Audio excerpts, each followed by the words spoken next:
செய்பவர் நீதானே ஏசையா. சொல்லும் எல்லாரும். ஒருவரா பெரிய அதிசயம் செய்பவர் நீதானே ஏசையா. இந்த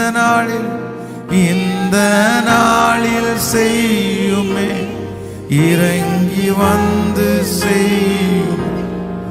இந்த நாளில் செய்யுமே, இறங்கி வந்து செய்யுமே. ஒரு அற்புதம் நாங்கள் காண செய்யுமே. ஒரு அற்புதம் நாங்கள் காண செய்யுமே. சேர்ந்து சொல்லுமா. ஒருவரா பெரிய அதிசயம் செய்பவர் நீதானே ஏசையா. முழு இருதயத்தோடு அவரை பார்த்து ஒருவரா ஜீசஸ். ஓ நீர் ஒருவரே செய்கிறவர், செய்பவர் நீதானே ஏசையா. ஓ இந்த நாளில் செய்யும், இறங்கி வந்து செய்யும். இந்த நாளில் செய்யுமே, இறங்கி வந்து செய்யுமே.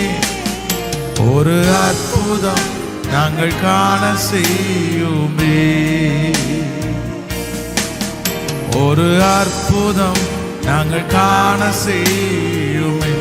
ஒரு விஷயம் கூட கைய மேல உயர்த்தி ஒருவரா பெரிய அதிசயம் செய்பவர் நீதானே ஏசையா. சொல்லுங்க அப்பாவை பார்த்து. ஒருவரா ராஜாவே, சின்ன அற்புதம் அல்ல பெரிய அற்புதம் நீதானே. அந்த வார்த்தையை உணர்ந்து அப்படியே சொல்லுங்க பார்க்கலாம். ஒருவரா பெரிய அதிசயம் செய்பவர் நீதானே ஏசையா. ஒருவராய் பெரிய அதிசயம். ஒருவராய் நீங்க ஒருத்தர் செய்வீங்க அப்பா, உமக்கு உதவி தேவையில்லை. ஓ செய்பவர் நீதானே. அதை இந்த நாள் முழங்கால் யுத்த ஜபத்துல செய்யுங்கப்பா. இந்த நாளில் செய்யும், இறங்கி வந்து.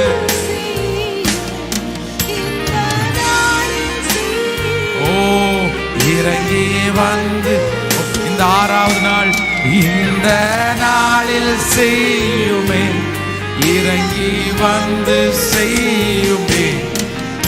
ஒரு அற்புதம்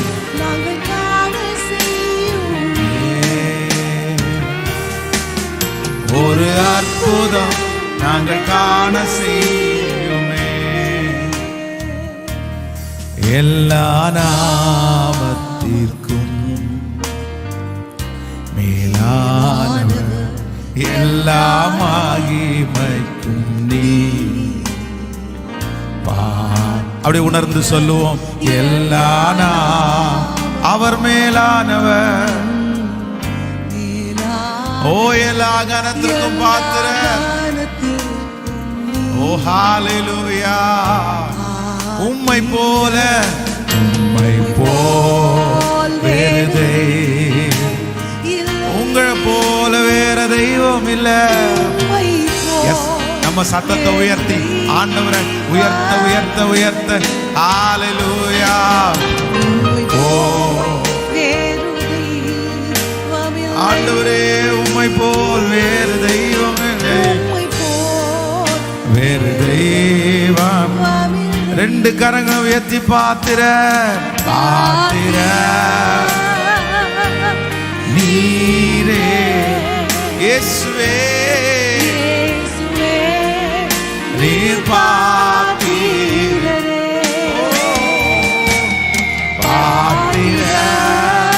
நீரே இயேசுவே. நீர்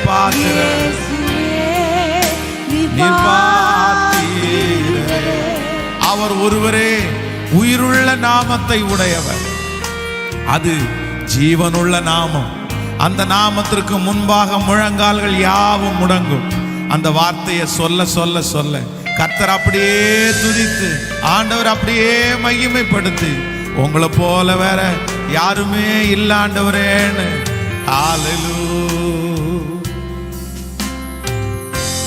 உயிருள்ள நாமம், மேலான நாமம், ஜீவனுள்ள நாமம், இயேசுவின் நாமம். உயிருள்ள நாமம், மேலான நாமம், ஜீவனுள்ள நாமம், இயேசுவின் நாமம். உம்மை போல் வேறு தெய்வமில்லை. சொல்லுங்க, உம்மை போல் வேறு தெய்வமில்லை அப்பா. உம்மை போல் வேறு தெய்வமில்லை. உம்மை போல் வேறு தெய்வம். திரும்ப திரும்ப திரும்ப இந்த வார்த்தையை எல்லாரும் சொல்லிக்கொண்டே, உம்மை போல் வேறு தெய்வம் இல்லை. உம்மை போல் அற்புதம் செய்கிறதில்லை. உம்மை தவிர வேறு யாரும் உண்டு ராஜா? இஸ்ரவேல் ஜனங்களை செங்கடலை பிளந்து அந்த வனாந்திரத்திலே அழகாய் நடத்தின உம்மை போல் வேறு யாரும் உண்டு? உம்மை போல் வேறு தெய்வமில்லை. உங்களை போல வேறு தெய்வம் வேறு தெய்வம்.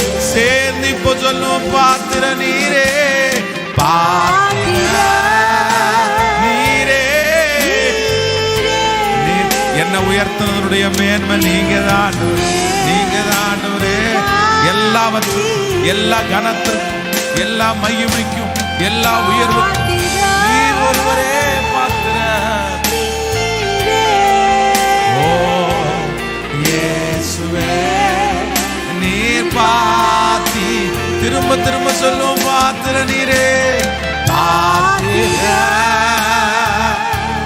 நீரே. இயேசுவே, நீர் பாத்திரரே.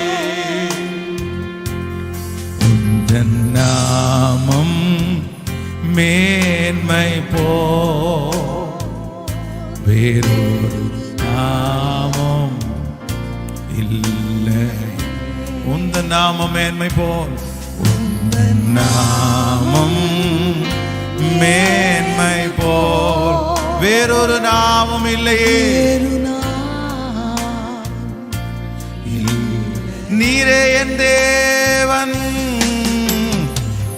நீரே என் தேவன், நீரே என் தேவன், வல்லமை உள்ளவரே. நீரே என் தேவன், நீரே என் தேவன், நீரே என் தேவன், ஆலோசனை கர்த்தரே. இப்ப சொல்ல, உம்மை ஆராதிப்பே, உம்மை ஆராதி, உம்மை ஆராதிக்கின்றேன், உம்மை ஆராதிக்கின்றேன் இயேசுவே. ஹல்லேலூயா. ஓ ஓ ஹல்லேலூயா. உம்மை ஆராதி, உங்களை நான் ஆராதிக்கின்றேன் இயேசுவே. எஸ், ஆம் ஆண்டவருடைய பிள்ளைகளே, வேத வசனம் நமக்கு தெளிவாய் சொல்லுகிறது, அவர் புனிதருக்கு புனிதர், அவர் மாறுபடுகிறவனுக்கு மாறுபாடாய் தோன்றுகிறவர். அவரை எப்படியெல்லாம் நம்ம தொழுது கொள்கிறோமோ அப்படியெல்லாம் அவர் இருக்கிறவர். அவரை என்னென்ன சொல்லி நம்ம வர்ணிக்கிறோமோ, அவரை எந்தெந்த காரியத்திலெல்லாம் நீங்க இப்படியெல்லாம் இருக்கிறீங்க ஆண்டவரேன்னு சொல்றோமோ, அந்த காரியத்திலெல்லாம் அவர் உண்மை உள்ளவராக இருக்கிறார். அதனால இன்றைக்கு இந்த 6வது நாள் முழங்கால் யுத்த ஜெபத்தில் நம்ம வேற எதையும் செய்ய போறதில்லை. என் ஆண்டவரை தவிர மேன்மையானவர் ஒருவரும் இல்லை. உண்மைதானே? அவர் ஒருவர் தான் மேலானவர். அவர் ஒருவர் தான் எல்லாவற்றையும் தன்னுடைய கரத்தில் வைத்திருக்கிறவர். வேதம் சொல்லுகிறது, அவர் சொல்ல ஆகும், அவர் கட்டளையிட நிற்கும். அவர் கட்டளையிட நிற்கும். தேவரீர், நீ சகலத்தையும் செய்ய வல்லவர். நீ செய்ய நினைத்தது ஒன்றும் தடைபடாது. அவர் செய்ய நினைத்தது எதுவுமே அது தடைபடாது. அது தடைபடாது. அதனால எல்லாரும் ஏக மனதாக ஒரு மனதுள்ள இருதயத்தோட கூட, ஆண்டவரே நாங்க உங்களை உயர்த்திட்டே இருக்கிறோம். ஆண்டவரே, நம்ம வாழ்க்கையில எதுவுமே இல்லாம இருந்தோம், நிற்போமா என்கிற நம்பிக்கை அற்றவர்களா இருந்தோம். ஆனா இதுவரைக்கும் நம்ம ஒன்றும் இல்லாத போது நம்மை தேடி வந்தவர் அவர் ஒருத்தர் மட்டும்தானே. நமக்கு அட்ரஸ்ன்னு ஒன்றும் இல்லை. ஆனா அவரை தேடின அந்த நாள் முதல் நமக்கு அவர் ஒரு அட்ரஸை கர்த்தர் கொடுத்தாரு. இந்த உலகத்துல எந்த அட்ரஸ் இல்லைனாலும் கர்த்தருடைய பிள்ளைன்ற ஒரு அங்கீகாரத்தை நமக்கு தந்து இந்த காலை வேளையில தட்டி எழுப்பி ஆண்டவர் நம்மளை கொண்டு வந்திருக்கிறாரு. நான் நம்புறேன், ஓ அவரை தேடுகிற ஒருவரும் வெட்கப்பட்டு போவது இல்லை. ஹalleluya.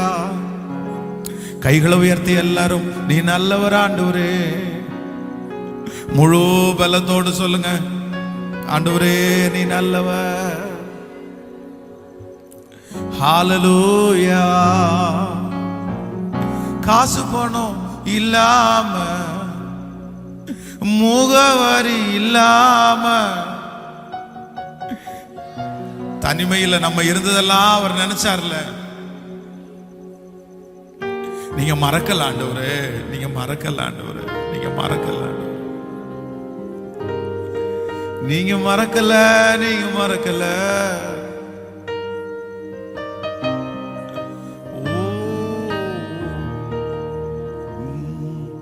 காசு பணம் இல்லாம, முகவரி இல்லாம, தனிமையில் நான் அழுதத நீர் மறக்கலையே. காசு பணம் இல்லாம, முகவரி இல்லாம, தனிமையில் நான் அழுதத நீர் மறக்கலையே. நான் உடைஞ்சு போய் கடந்த, நான் ஒருக்கப்பட்டு கடந்த, என்னை ஒட்டி சேர்க்க நீங்க வந்த நான் மறக்கலையே. என் கண்ணீர நீங்க தொடச்சு விட்டத நான் மறக்கலையே. எல்லாரும் கையை உயர்த்தி சொல்லும், உம்மை ஆராதிப்பேன் அழகே, என்னை மன்னிக்க வந்த அழகே, உம்மை பாட ஒரு நாவு பத்தலையே. உம்மை ஆராதிப்பேன் அழகே, என்னை மன்னிக்க வந்த அழகே, உம்மை பாட புகழ ஒரு நாவு பத்தலை. ஆயிரங்கள் பார்த்தாலும், கோடி ஜனம் இருந்தாலும், உம்மை விட அழகு இன்னும் கண்டுபிடிக்கலையே. சொல்லுங்க எல்லாரும், ஆயிரங்கள் பார்த்தாலும், கோடி ஜனம் இருந்தாலும், உம்மை விட அழகு இன்னும் கண்டுபிடிக்கலை. நான் உங்களை மறந்த போதும் நீங்க என்ன மறக்கவில்லை. நான் கீழே விழுந்து நீங்க தூக்க மறக்கலை. மனுஷ மறந்து நீங்க விட்டு கொடுக்கலையே. இப்ப கையை உயர்த்தி உம்மை ஆராதிப்பே, மன்னிக்க வந்த அழகே, உம்மை பாட ஒரு நாவு பத்தலை. உம்மை ஆராதிப்பே, என்னை மன்னிக்க வந்த அழகே, உம்மை பாட ஒரு நாவு பத்தலை. எஸ், நான் வலப்புறத்தில் இருந்தாலும் நீர் என்னோடு கூட இருக்கிறீர். நான் பாதாளத்திலே போய் படுத்தாலும் அங்கேயும் உம்முடைய கரம் என்னை, நான் முற்புறத்தில் இருந்தாலும் பிற்புறத்தில் இருந்தாலும் எங்க போனாலும் நீங்க என்னை சுற்றியே இருக்கிறீங்க ஆண்டவரே. நீங்க என்னை விடவே இல்லை. யார் ஒரு தேவனுடைய பிள்ளையினுடைய வாழ்க்கையில எப்பொழுதும் கர்த்தரை நினைச்சிட்டே ஆண்டவருடைய பிரசன்னத்தை உணர்ந்துட்டே இருக்கிறாங்களோ, நான் நம்புறேன் அவர்களை பறந்து காக்கிற பட்சியை போல, அவர்களை பறந்து காக்கிற பட்சியை போல என் தேவனாகிய கர்த்தர் பாதுகாத்து நடத்துகிறார். அந்த அன்பை நினைக்கிறவங்க எல்லாம் இந்த காலை வேளையில ஒரு விஷயம் கூட சொல்லுவோம், காசு பணம் இல்லாம, உண்மாண்டவரே, முகவரி இல்லாம, தனிமையில் அழுதத நீர் மறக்கலையே. ஒரு நாள் ₹1 கூட என் பாக்கெட்ல இல்லையா ஆண்டவரே. அடுத்த வேளை சாப்பிடுறதுக்கு என்ன பண்ணுவேன்னு அங்கலாச்சனை ஆண்டவரே. ஆனா நான் திரும்பி பார்க்கும்போது இன்றைக்கு இத்தனை ஆசீர்வாதத்திற்கும் காரணர் நான் அல்ல, என் பலன் அல்ல, என் சம்பாத்தியம் அல்ல, என் ஞானம் அல்ல, முழுக்க முழுக்க முழுக்க நீர் என்னை தேடி வந்ததுதான் என்று நம்புறவர்கள் கரங்களை தட்டி கர்த்தரை மகிமைப்படுத்துவோம். அது நீங்க தான்ப்பா, நீங்க தான்ப்பா, நீங்க தான்ப்பா. யாரு வேணாலும் மறக்கலாம். இன்னைக்கு என் ஜோப்ல எதுவுமே இல்லாம இருக்கலாம், இன்னைக்கு எனக்கு எந்த அட்ரஸுமே இல்லாம இருக்கலாம். ஆனா ஆண்டவர்னு ஒருத்தர் இந்த 21 நாளைக்குள்ள கர்த்தர் என் தலையெழுத்த மாற்றி, கர்த்தர் எனக்கு ஒரு அட்ரஸை கொடுத்து என் பாத்திரத்தை நிரம்பி வழிய பண்ணி என் குறைவுகளை எல்லாம் கர்த்தர் நிறைவாக்கி, வெட்கப்பட்டு போன சகல இடத்திலையும் என்னை கீர்த்தியும் புகழ்ச்சியுமாய் வைத்து, நான் இந்த மாதம் காற்றை காணப் போவதில்லை, மழையை பார்க்க போவதில்லை, ஆனாலும் என் வாய்க்கால்களை தண்ணீரால் நிரப்ப பண்ணுகிறது என் இயேசு என்னோடு இருப்பார். ஹalleluya. அத நம்புறவங்க கைய மேல வெத்தி இன்னொரு விஷயம் கூட சொல்லுவோம், காசு பணம் இல்லாம, முகவரி இல்லாம, தனிமையில் நான் அழுதத நீர் மறக்கலையே. உண்மைதான், உண்மைதான் ஆண்டவரே. காசு பணம் இல்லாம, நீங்க நினைச்சீங்களே அப்பா, முகவரி இல்லாம, தனிமையில் நான் நீர் மறக்கலை. நான் உடைஞ்சு போய் கடந்த, நான் ஒருக்கப்பட்டு கடந்த, என்னை ஒட்டி சேர்க்க நீங்க வந்தத நான் மறக்கலையே. என் கண்ணீர நீங்க தொடச்சு விட்டத நான் மறக்கல. இப்ப சொல்லுவோம், உம்மை ஆராதிப்பேன், உம்மை ஆராதிப்பேன், என்னை மன்னிக்க வந்த உம்மை பாட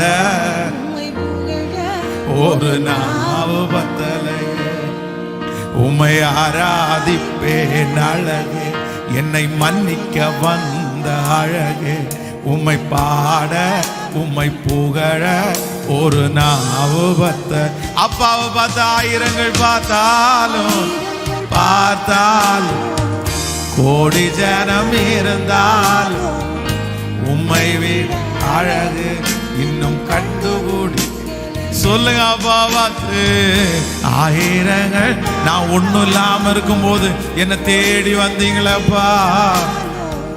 இயேசுவை போல அழகு இன்னும் கண்டு, நான் உங்களை மறந்த போ, நான் உங்களை மறந்த போ, நீங்க என்ன மறக்கவில்லை. நான் கீழே விழுந்து நீங்க என்ன, அப்பா அப்பா உண்மைப்பா, நான் தாழ விழுந்து நீங்க என்ன தூக்க. இப்ப முடிஞ்சவங்க கைய மேல உயர்த்தி உம்மை ஆராதிப்பேன். எஸ், இந்த வார்த்தையை சொல்ல சொல்ல இந்த காலை வேளையில கர்த்தர் மகிமைப்படுகிறார். ஆண்டவர் மகிமை முழு பலத்தோட சொல்லுங்க. ஓ ஹalleluya. உம்மை ஆராதிப்பேன் அழகே, என்னை மன்னிக்க வந்தாய். ஓ ஓ திரும்ப உம்மை ஆராதிப்பே, உம்மை ஆராதி. ஓ அழகே உம்மை பாட. சொல்லுங்க சொல்லுங்க, அந்த வார்த்தை அறிக்கை செய்து கொண்டே உம்மை ஆராதிப்பே.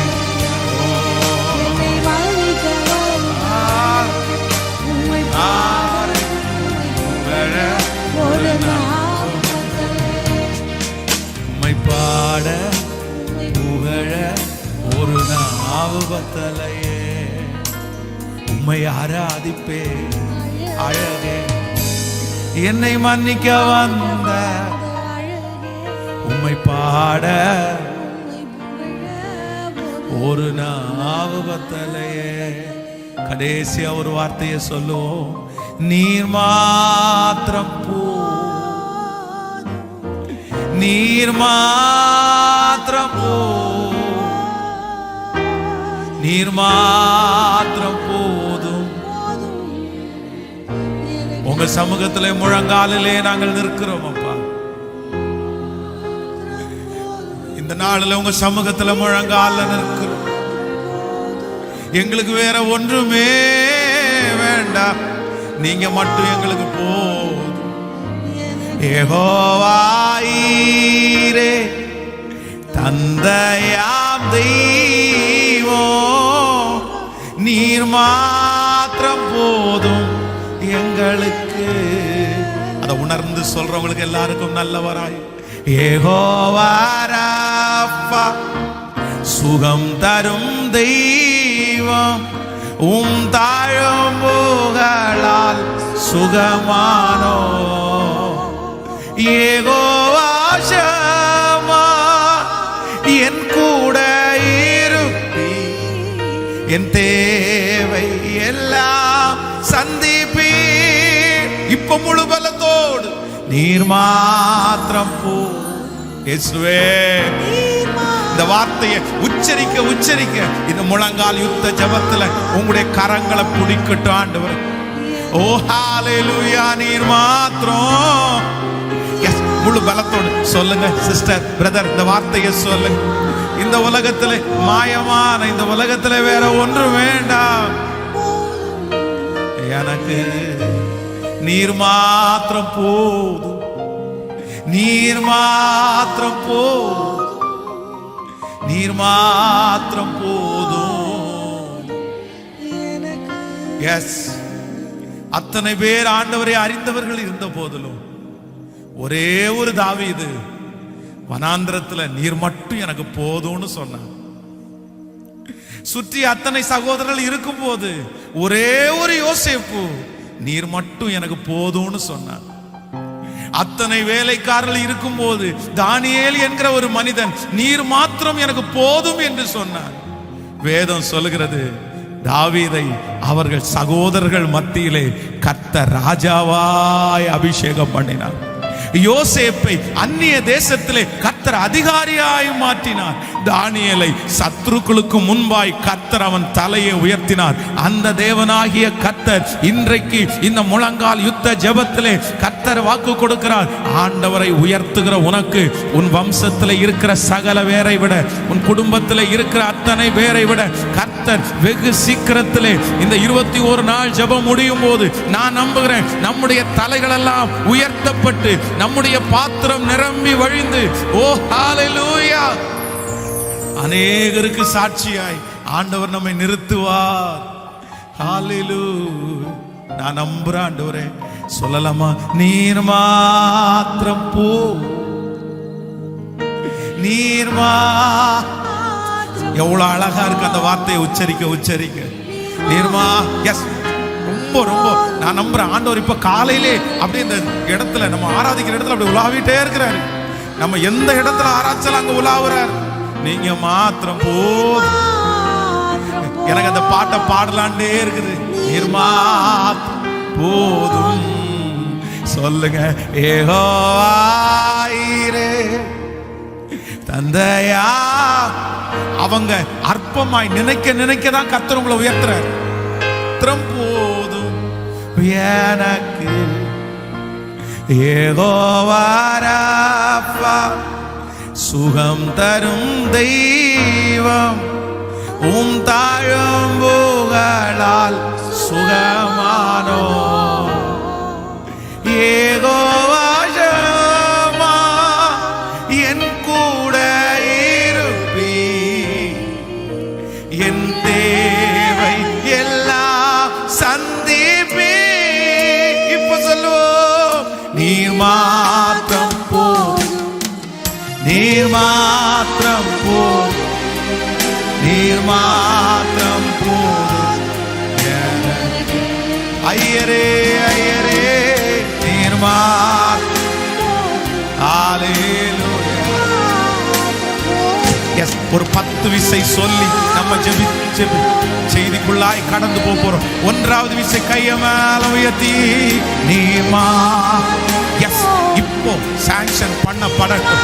எனக்கு வேற சொந்தம்னு ஒருத்தரும் இல்ல ஆண்டவரே, எனக்கு ஒருத்தர் சொந்தம்னு இல்ல சொல்லுவோம். 2வது விசை சொல்லுவோம். முடிஞ்சவங்க கையை மேல உயர்த்தி நீர்மா எங்க அப்பா நீர் தான், எங்க அம்மா நீர் தான், என் உடன் பிறப்பு நீங்க தான், என்ன உயர்த்துறது நீங்க தான், என் தலையை நிமிர பண்ணுகிறது நீங்க தான். 3வது விசை சொல்லுவோம். நீர் மாத்திரம் போதும் நீர் மாத்திரம் நீர் எஸ் இப்போ இந்த வார்த்தையை சொல்ல சொல்ல கர்த்தர் நிறைய பேருடைய கரத்தை பிடிச்சு நான் இருக்கேன் உன் எதிர்காலம் என் கையில இருக்குது, நான் உன்னை உயர்த்துவேன், நான் உனக்கு வழிகளை திறப்பேன், ஓ நான் உனக்காக கட்டுகளை அவிழ்த்து போடும், நான் உனக்கு முன்னே போவேன், நான் உன்னுடைய குடும்பத்தை பார்த்துக் கொள்வேன். ஹல்லேலூயா ஜீசஸ். ஓ 5வது விசை சொல்லுவோம். நீர் மாத்திரம் இது துணிக்கப்படுகிற ஒவ்வொரு இடங்களிலையும் கர்த்தருடைய ஒரு பிரசன்னம் இந்த காலை வேளையிலே நிரப்புகிறது. ஓ நீர் மாத்திரம் போ நீர் வாய்களை நன்றாய் விரிவாய் திறந்து சொல்லுங்க. எஸ் அவர் கையில கொடுக்கிறதுக்கு சமம். ஹல்லேலூயா ஆமென். நீர் மாத்திரம் போதும் நீர் மாத்திரம். Yes Lord yes praise the Lord. Yes yes 8வது விசை சொல்லமா நீர் மாத்திரம் போதும் நீர் அந்த எதிர்பார்த்து கொண்டிருக்கிற காரியம் கர்த்தருடைய கரத்திலே வாய்க்கட்டும். ஓ ஹல்லேலூயா. 9வது விசை சொல்லுவோம். நீர் மாத்திரம் இப்பவே அந்த தடை கற்களை கர்த்தர் எடுத்து போடட்டும். நீமா 10வது விசை கரங்களை தட்டிக்கொண்டே ஓரம் தன சௌகோரம் தலர நீர் மாத்திரம் போதும் நீர் மாத்திரம் போதும் எனக்கு நீர் மாத்திரம் போதும் எங்களுக்கு. பிதாவாகிய தேவனே, உம்மை தெய்வமாய் கொண்ட ஜனங்கள் நாங்கள் பாக்கியம் உள்ளவர். நாங்க விசுவாசிக்கிறோம் ஆண்டவரே, நாங்க நம்புறோம் ஆண்டவரே. இந்த முழங்கால நிற்கும் போது நீரே எங்களுடைய பக்கத்துல அருகாமையில வந்து எங்க தலை மேல உங்களுடைய கரத்தை வச்சு நீ இஸ்ரவேலின் தேவனாகிய கர்த்தரிடத்தில் வேண்டிக் கொண்டதை நான் உனக்கு தருவேன்னு இந்த 21 நாள் ஜெபம் முடியும் போது அந்த மகிமை எங்க தலை மேல இருக்க போகிறதற்காக உமக்கு ஸ்தோத்திரம் ஆண்டவரே. எத்தனை பேருடைய ஜெப குறிப்பை பார்க்கிற ஆண்டவரே. நிறைய பேர் தங்களுடைய கண்ணீரின் வாழ்க்கையா ஆண்டவரே அவ்வளவு சொல்லி இருக்கிறாங்களே, என்ன செய்வதென்று அறியாமல் இருக்கிறாங்கப்பா. நிறைய பேருக்கு முடிவெடுக்கிறது கூட என்னன்னு தெரியல ஆண்டவரே. ஆனா இந்த காலை வேளையில அந்த ஒவ்வொரு ஜெப குறிப்புகளுக்காக அவங்க எந்த ஊர்ல இருந்து அவங்க எந்த சூழ்நிலையிலிருந்து அந்த ஜெப குறிப்பை சொன்னாலும் அந்த ஜெப குறிப்புக்காக இப்பொழுது உம்முடைய பிள்ளைகளாகிய நாங்கள் திறப்பிலே நிற்கிறோம். பதில் கொடுங்க ராஜா. இந்த 21 நாள் முழங்கால் யுத்த ஜெபம் முடியும் போது சாட்சிகள் வந்து கொண்டே இருக்கட்டும் ஆண்டவரே. சாட்சிகள் வந்து கொண்டே இருக்கட்டும் ஆண்டவரே. எங்க திருச்சபைக்காகவும் நாங்க ஜெபிச்சிட்டு இருக்கிறது உமக்கு தெரியும். இது எங்க ஊழியம் அல்ல, அது உங்க ஊழியம் ஆண்டவரே. நீங்க இதுவரையிலும் நடத்தினதற்காக உமக்கு ஸ்தோத்திரம் ஆண்டவரே, நன்றி. இப்பொழுது இந்த மகா பெரிய திட்டத்துல உங்க பிரச்சனை எங்க கூட இருக்கட்டும் ஆண்டவரே. இதுல நிறைய பேர் கை கோத்திருக்கிறாங்கல்ல, அவங்களுக்கு ஒரு நஷ்டமும் வரக்கூடாதுப்பா ஆண்டவரே. அவர்கள் அந்த திட்டத்துல செய்ய செய்ய அவர்களுடைய வருமானங்கள் பெருகட்டும், நஷ்டங்கள் இயேசுவின் நாமத்தினால மாறுவதாகப்பா. இன்னும் ஆண்டவரே, அந்த மாதம் கொடுக்குற அந்த கமிட்மெண்ட்ல நிறைய பேர் எங்களுக்கு தேவைப்படுறாங்க. அதற்கு ஆண்டவரே, இந்த தரிசனத்தோட இணைந்து நிற்கிற ஜனங்களை கர்த்தர் எங்களுக்கு இன்னும் எழுப்பி தாரும் ஆண்டவரே.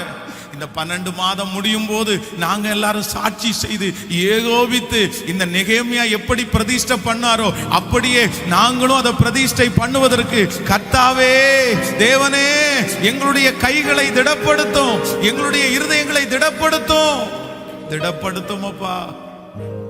எங்களுடைய ஜெபத்தை கேட்டதற்காக உமக்கு கோடி நன்றி. இயேசுவின் மூலம் ஜெபம் எடுக்கிறோம் நல்ல பிதாவே, ஆமென், ஆமென். ஆண்டவருடைய நாமத்தினாலே உங்களை மீண்டுமாக நான் வாழ்த்தி நான் வரவேற்கிறேன். இந்த காலை வேளையிலே உங்களை எல்லாரையும் ஆலயத்திலும் நேரலையிலும் சந்திப்பதிலே நான் மிக்க மகிழ்ச்சி அடைகிறேன். ஆண்டவர் உங்களோடு கூட இருப்பார். நேரடியாக நம்ம இன்றைக்கி கர்த்தருடைய வார்த்தைக்கு நேராய் நாம் கடந்து போகிறோம்.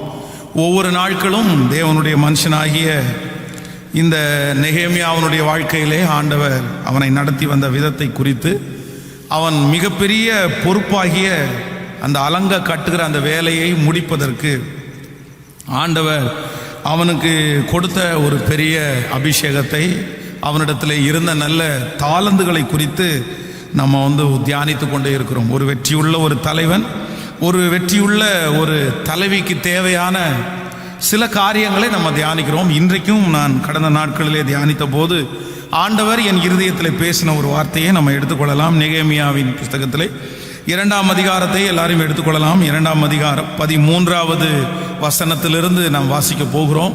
நெகேமியாவின் புஸ்தகம் 2ஆம் அதிகாரம் 13வது வசனத்திலிருந்து வாசிக்கலாம். அன்று ராத்திரி பள்ளத்தாக்கின் வாசல் வழியாய் புறப்பட்டு வலு சர்ப்பத்தின் துறவை கடந்து குப்பை மேட்டு வாசலுக்கு வந்து எருசலேமில் இடிந்து போன அலங்கத்தையும் அக்கினியினால் சுட்டரிக்கப்பட்ட அதன் வாசல்களையும் பார்வையிட்டேன்.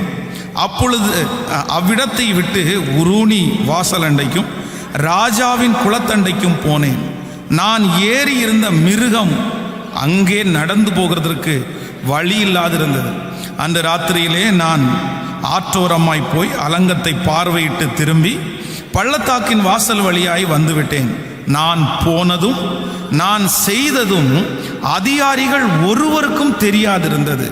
அதுவரையிலையும் நான் யூதருக்காகிலும் ஆசாரியர்கள் பெரியவர்கள் அதிகாரிகளுக்காகிலும் வேலை செய்கிற மற்றவர்களுக்காகிலும் ஒன்றும் அறிவிக்கவில்லை. பின்பு நான் அவர்களை நோக்கி, எருசலேம் பாழாய் கிடக்கிறதையும் அதன் வாசல்கள் அக்கினியால் சுட்டரிக்கப்பட்டு கிடக்கிறதையும் நாம் இருக்கிற சிறுமையை பார்க்கிறீர்களே, நாம் இனி நிந்தைக்குள்ளாகாதபடிக்கு எருசலேமின் அலங்கத்தை கட்டுவோம் வாருங்கள் என்று சொல்லி. ஆமென். 16வது வசனம், நான் போனதும் நான் செய்ததும் அதிகாரிகள் ஒருவனுக்கும் தெரியாது. அதுவரையிலையும் நான் யூதருக்காகிலும் ஆசாரியர்கள் பெரியவர்கள் அதிகாரிகளுக்காகிலும் வேலை செய்கிற மற்றவர்களுக்காகிலும் ஒன்றும் அறிவிக்கவில்லை. ஆமென். ஆண்டவருடைய பிள்ளைகளே, இந்த நெகேமியா அலங்கத்தை கட்டுவதற்கு ராஜாவினிடத்திலே பர்மிஷன் வாங்கிட்டு பொருட்களை எல்லாம் வாங்கிட்டு தன்னுடைய நாடாகிய சொந்த நாடாகிய எருசலேமுக்கு வந்து விட்டார். இப்பொழுது நான் நேற்றைக்கு சொன்னது போல தன்னுடைய வாகனத்தை எடுத்துக்கொண்டு இரவிலே அவர் அந்த தேசத்திலே எங்கெல்லாம் பழுதாய் கிடக்கிறது, என்னெல்லாம் பண்ணலாம் அப்படின்றத போய் அவர் சுற்றி பார்க்கிறார். பொதுவாக அந்த தேசத்திலிருந்து ஒரு அதிகாரியாய் ராஜாவினுடைய கீழே பானபாத்திரக்காரன் என்கிற வேலை ஒரு மிக உன்னதமான வேலை. யார் ராஜா யாரை ரொம்ப நம்புறாரோ அவர்களை தான் பானபாத்திரக்காரராக நியமிப்பார். ஸோ ராஜாவினிடத்தில் வேலை செய்த ஒருத்தன் வந்திருக்கிறான் அப்படின்னு சொல்லி ஊர் ஜனங்கள் எல்லாருமே, ஊரில் இருக்கிற தலைவர்கள் பெரியவர்கள் எல்லாருமே, எதுக்காக வந்திருக்கான் இவன், என்ன விஷயம், நீ அங்கேருந்து வந்திருக்கிறானே, அது ஒரு ராஜாவினிடத்துலேருந்து வந்திருக்கிறானே, எல்லாருக்குள்ளேயும் ஒரு பெரிய கேள்விகள் எதுக்காக வந்திருக்கிறா அப்படின்ற அந்த ஆன்சருக்காக நிறைய பேர் வெயிட் பண்ணிட்டே இருப்பாங்க. ஆனா வேதம் சொல்லுகிறது அவன் அந்த தேசத்தை சுற்றி பார்க்கிற வரைக்கும், அப்படின்னா அந்த தேசத்திலே இடிந்து கிடக்கிற இடம், அந்த தேசத்துல என்னென்ன நம்ம பண்ணணும் அப்படின்ற அந்த முழு திட்டத்தையும் தனக்குள்ளே போடுகிற வரைக்கும் வேதம் சொல்லுகிறது அவன் தனிமையாகவே இருந்தான். அவன் வந்ததையோ அவன் போகிறதையோ அவன் செய்ய போகிறதையோ அவனுக்கு கொடுத்த தரிசனத்தையோ யாருக்குமே அறிவிக்கவில்லை. அப்போ இந்த காரியத்தை நான் தியானித்துக் கொண்டிருக்கும் போது ஆண்டவர் என்னுடைய இருதயத்தில் பேசினார், ஒரு வெற்றியுள்ள தலைவனாய் தலைவியாக நீங்கள் மாற வேண்டும் என்று சொன்னால் உங்களுக்கு இருக்க வேண்டிய அடுத்த மிகப்பெரிய குவாலிட்டி என்ன அப்படின்னா, யார் தனிமையிலே நிற்க வேண்டும் என்று ஆசைப்படுகிறார்களோ, இல்லையென்றால் தனிமையிலே யாரெல்லாம் நிற்கிறார்களோ அவர்கள்தான் பெரிய வெற்றியை அடைய முடியும் என்கிறதை நீங்கள் மறந்துடவே கூடாது. இன்னைக்கு நான் கொடுக்கிற செய்தியினுடைய தலைப்பு தனிமையாக நில், தனிமையாக நில். ஒரு தேவனுடைய பிள்ளைய ஆண்டவர் நடத்துகிற பாதையே என்ன அப்படின்னா, நீங்கள் முதல்ல ஆரம்பிக்கும் போது நீங்க தனிமையா தான் ஆண்டவர் நிக்க வைக்கிறாரு. நம்ம வளர்ந்ததற்கு பிறகு நம்முடைய கூட்டங்கள் அதிகமாகும் போது, நம்முடைய செல்வ பெருக்கு அதிகமாகும் போது நம்மோடு நிறைய பேர் வந்து சேர்கிறார்கள், அவர்களுக்கு நாம் உதவி செய்கிறோம். ஆனால் ஒரு வெற்றியுள்ள தலைவனாய் தலைவியாய் நீங்கள் நிற்க வேண்டும் என்றால், நான் கூட்டத்தோட தான் ஆரம்பிப்பேன், நான் ஜனங்களோட தான் நான் ஆரம்பிப்பேன், நான் என் சொந்தக்காரங்களோட தான் ஆரம்பிப்பேன் அப்படின்னு நீங்க நினைச்சிட்டீங்க அப்படின்னா நிச்சயமாகவே அந்த காரியத்தில் உங்களால பெரிய வெற்றியை அடையவே முடியாது. அவர்கள் உங்களை அப்படி செய்யவும் விட மாட்டார்கள். நீங்கள் வளர்ந்ததற்கு பிறகு உங்களோட வந்து கூடுகிற கூட்டம் வேற, நீங்க வளர்றதுக்கு முன்னாடி வந்து கூடுற கூட்டம் வேற. நீங்க வளர்றதுக்கு முன்னாடி ஆட்களோட தான் இருக்கணும், நான் தனிமையில செய்ய மாட்டேன் அப்படின்னு சொன்னா அந்த ஜனங்கள் உங்களை எப்படி வேணுமாலும் டைவர்ட் பண்றதுக்கு நிறைய வாய்ப்பு இருக்குது. ஆனா நீங்க ஆரம்பிக்கும் போது, நீங்கள் ஒரு காரியத்தை செய்யும் போது நீங்க எப்பவும் எப்படிதான் இருக்கணும் அப்படின்னா, தனிமையிலே தான் ஆண்டவர் உங்களை பழக்கிறாருங்கிறதை நீங்கள் மறந்து விடவே கூடாது. இது ஒரு பெரிய அனுபவம் எனக்கு இருக்கிறது. இந்த ஊழியத்தினுடைய ஆரம்பத்தில் பார்த்தீங்க அப்படின்னா ஜனங்கள் ரொம்ப குறைவாய் தான் இருப்பாங்க. அப்போ நான் ஒரு வீட்டில் தங்கி இருக்கிறேன். வீட்டிலேருந்து வாசல்லேருந்து இறங்கினா சர்ச்சு, அப்படின்னா ஒரே காம்பவுண்டு, ஒரு 5 சென்ட் இடம். அந்த 5 சென்ட் இடத்துல ஒரு பார்ட் சர்ச்சு, இன்னொரு இடத்துல வீடு. அதுவும் நான் இந்த பக்கம் வீட்டில் குடியிருக்கிறேன், இந்த பக்கத்தில் ஒரு கிறிஸ்தவ குடும்பம் ஒன்று குடியிருக்கிறாங்க. அப்போ ஞாயிற்றுக்கிழமை ஆராதனை நமக்கு 8:30 மணிக்கு ஸ்டார்ட் ஆகும். ஆனால் என் பக்கத்து வீட்டில் இருக்கிறவங்க இன்னொரு திருச்சபைக்கு போகிறாங்க, தூரமான ஒரு சர்ச்சுக்கு போகிறாங்க. அவங்க 7:30 மணிக்கு வீட்டை விட்டு கிளம்புவாங்க. நான் அப்போல்லாம் 6 மணிக்கே போய் சர்ச்சில் ரெடியாகி உட்காந்து ஜெபம் பண்ணிட்டு ஆயத்தப்படுத்திட்டே இருப்பேன். ஆனால் 7:30 மணிக்கு நம்ம சர்ச்சில் பார்த்தீங்க அப்படின்னா 3 பேர் 4 பேர் 5 பேர் தான் வருவாங்க. ஆனால் 7:30 மணிக்கு பக்கத்து வீட்டில் இருக்கிறவங்க கிளம்பி அவங்க திருச்சபைக்கு போவாங்க. அப்போ நான் நினைப்பேன், சரி இவ்வளோ தூரத்துல இருந்து அந்த திருச்சபைக்கு போகிறாங்களே, எட்டி காலடி எடுத்து வச்சா நம்ம சர்ச்சு, அது ஒரே காம்பவுண்டில் இருக்கிறோம், ஆறுதலுக்காவது ஒரு நாள் வரமாட்டேங்கிறாங்களே. அவங்களுடைய திருச்சபைக்கு முக்கியத்துவம் கொடுக்கறது நல்லது, ஆனால் அப்படி நினைச்சேன். அப்போ ஆண்டவர் ஆரம்பத்திலே என்னை எந்த பாதையில நடத்தினார் அப்படின்னு சொன்னா, தனிமையான பாதையில தான் நடத்தினார்.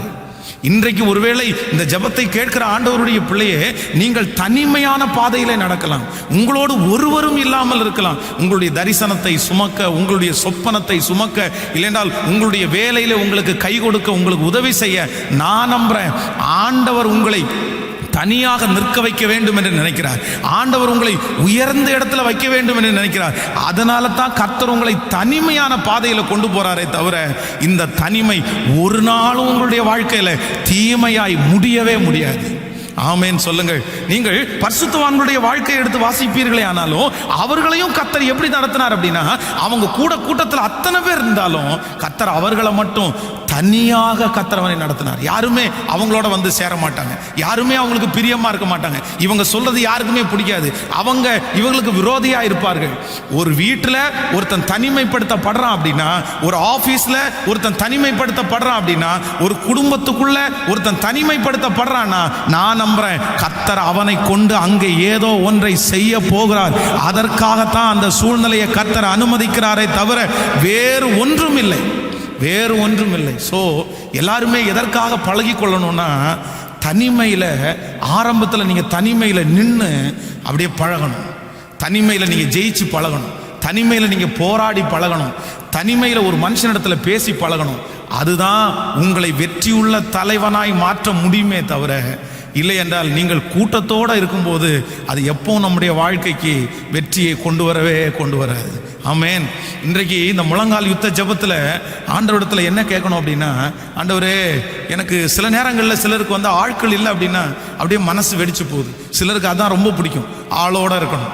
10 பேர் வீட்டில் எப்போவுமே சாப்பிடணும், சிரிக்கிறதுக்கு ஒரு 5 பேர் உட்கார்ந்து இருக்கணும், கூட இப்போ இருக்கிறதுக்கு அங்கே போய் இங்கே போன்றதுக்கு ஆள் இருக்கணும். இல்லவே இல்லை. கர்த்தர் சில மனிதர்களை தனியாகவே கர்த்தர் நடத்துகிறார். ஆமென் சொல்லுங்கள். ஆனால் இந்த வசனத்தை நான் தியானித்து கொண்டிருக்கும் போது ஒரு 3 காரியங்களை நான் வந்து அறிந்து கொண்டேன். அப்படின்னா, நீங்கள் தனிமையாக இருக்கிறதுனால உங்களுக்கு 3 விதமான ஆசீர்வாதம் இருக்குது. ஒரு மனிதன் தனிமைப்படுத்தப்படும் போது அவர்களுக்கு 3 விதமான ஆசீர்வாதம் இருக்கிறது. நம்பர் 1, முதலாவதாக வாசிக்க போகிறோம். எல்லாரும் எடுத்துக்கொள்ளலாம். யோவான் எழுதின சுவிசேஷத்தை எடுத்துக்கொள்ளலாமா? யோவான் எழுதின சுவிசேஷத்தை எடுத்துக்கொள்ளுங்கள். யோவான் எழுதின சுவிசேஷம் 8ஆம் அதிகாரத்திலே ஒரு வசனத்தை நம்ம வாசிக்க போகிறோம். 8ஆம் அதிகாரம் 6வது வசனத்தை நம்ம வாசிக்க போகிறோம். யோவான் எழுதின சுவிசேஷத்திலே 8ஆம் அதிகாரத்திலே 6வது வசனத்தை வாசிக்கலாம். அவர் மேல் குற்றம் சுமத்துவதற்காக காரணம் உண்டாகும் பொருட்டு அவரை சோதிக்கும்படி இப்படி சொன்னார்கள். இயேசுவோ குனிந்து விரலினால் தரையிலே எழுதினார். அவர்கள் ஓயாமல் அவரை கேட்டுக்கொண்டிருக்கையில் அவர் நிமிர்ந்து பார்த்து, உங்களில் பாவம் இல்லாதவன் முதலாவது கல்லெறிய கடவன் என்று சொல்லி மறுபடியும் குனிந்து தரையிலே எழுதினார். அவர்கள் அதை கேட்டு தங்கள் மனசாட்சியிலே கடிந்து கொள்ளப்பட்டு பெரியோர்கள் முதல் சிறியோர் வரைக்கும் ஒவ்வொருவராய் போய்விட்டார்கள். இயேசு தனித்திருந்தார். அந்த ஸ்திரீ நடுவே நின்றாள். இயேசு நிமிர்ந்த அந்த ஸ்திரீயை தவிர வேறு ஒருவரையும் காணாமல், ஸ்திரீயே, உன்மேல் குற்றம் சாட்டினவர்கள் எங்கே? ஒருவனாயிலும் உன்னை ஆக்கினைக்குள்ளாக தீர்க்கவில்லையா என்றார். அதற்கு அவள், இல்லை ஆண்டவரே என்றாள். இயேசு அவளை நோக்கி, நானும் உன்னை ஆக்கினைக்குள்ளாக தீர்க்கிறதில்லை, நீ போ, இனி பாவம் செய்யாதே என்றார். இந்த சம்பவம் நமக்கு எல்லாருக்கும் தெரியும். அங்கே இருக்கிற ஆட்கள் எல்லாம் ஆண்டவர் மேலே குற்றம் கண்டுபிடிக்கிறதற்காக ஒரு ஸ்திரீயை கையும் களவுமாக பிடித்தேன் அப்படின்னு சொல்லி கொண்டு வந்து நிறுத்தி இருக்கிறாங்க. எல்லாருடைய கைகளிலையும் ஒரு கல் இருக்கிறது. அப்போ எல்லாருமே அந்த ஒரே ஒரு ஸ்திரீயை மட்டும் தனியாக நிறுத்தி கூட்டமாய் அவள் மேல் குற்றப்படுத்துகிறார்கள். இவள் இப்படி தப்பு பண்ணியிருக்கிறா, இவளை நாங்கள் கையும் களவுமா பிடிச்சோம், இவளை அழிவுக்குரியவர்கள், இவளை வந்து கல்லெறிஞ்சு கொல்லணும், அதுதான் மோசையினுடைய நியாயப்பிரமாணத்தில் எழுதி இருக்குது, எதுக்கும் உங்கள்கிட்ட ஒருத்தர் வார்த்தை கேட்கலாம் அப்படின்னு தான் வந்தோம் அப்படின்னு எல்லாருமே அவளை தனியாக நிற்பாட்டி மற்றவங்க எல்லாம் கூட்டமாக நின்றுருக்கிறாங்க. உடனே ஆண்டவர் என்ன சொல்றாரு அப்படின்னா, சரி, உங்களில் பாவம் இல்லாதவன் முதலாவது கல்லெறிய கடவன் அப்படின்னு சொல்றாரு. எல்லாரும் மனசாட்சியிலே குத்தப்பட்டு எல்லாரும் கல்லுகளை போட்டுட்டு அப்படியே எல்லாரும் திரும்பிட்டாங்க. இப்போ ஆண்டவர் திரும்பி பார்க்கும்போது, உன்னை யாருமே குற்றப்படுத்தலையான்னு கேட்கும்போது அந்த ஸ்திரீ சொல்கிறாள், ஒருத்தரும் குற்றப்படுத்தலை. இப்போ அந்த இடத்துல யாரெல்லாம் நின்றுருக்காங்கன்னா அந்த ஸ்திரீயும் ஆண்டவரும் மட்டும்தான் நின்று கொண்டிருக்கிறார். அப்போதான் ஆண்டவர் சொல்றாரு, நானும் உன்னை குற்றவாளியாக தீர்க்கல, நீ போ, இனி பாவம் செய்யாதே. நன்றாய் நினைத்துக் கொள்ளுங்கள், நீங்கள் தனியாக நிற்கும் போது உங்களுக்கு கிடைக்கிற முதல் பிளஸிங் என்ன அப்படின்னா, உங்க கூட ஆண்டவர் நிற்பாரு. உங்க கூட ஆண்டவர் நிற்பாரு.